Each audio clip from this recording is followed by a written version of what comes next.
Kecha tualetga chiroq o'tkazish kerak edi.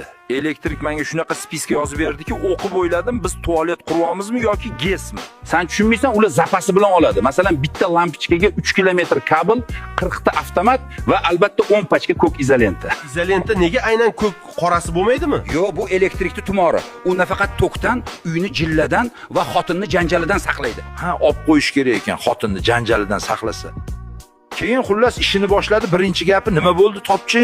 Bu shitni qaysi xalturachiga qildirgansiz? Qo'ling singur dabdala qilib tashapti-ku. degan. Shundaymi? Xuddi shunaqa dedi. Bularni har biriga tekkan kasal ekan. O'zidan oldingi ustani yomonlamasa, atvertkasi aylanmas ekan. Da, shunaqa aylanmay qoladi.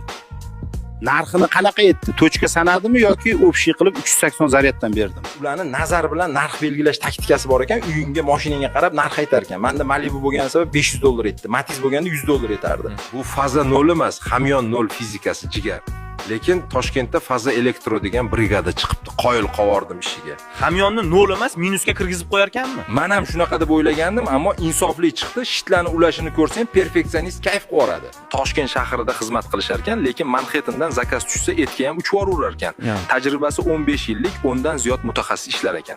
Как раз banan ekishga teplitsa qurdirib o'shani elektrikasini montaj qilishga chaqiraman. Bahonada sinab ko'ramiz darajasini. Jigar, yur endi mana bu kiyimlarni qaytarishimiz kerak. Prokatga 2 minutga olgandim, o'zimcha elektrik bo'laman deb.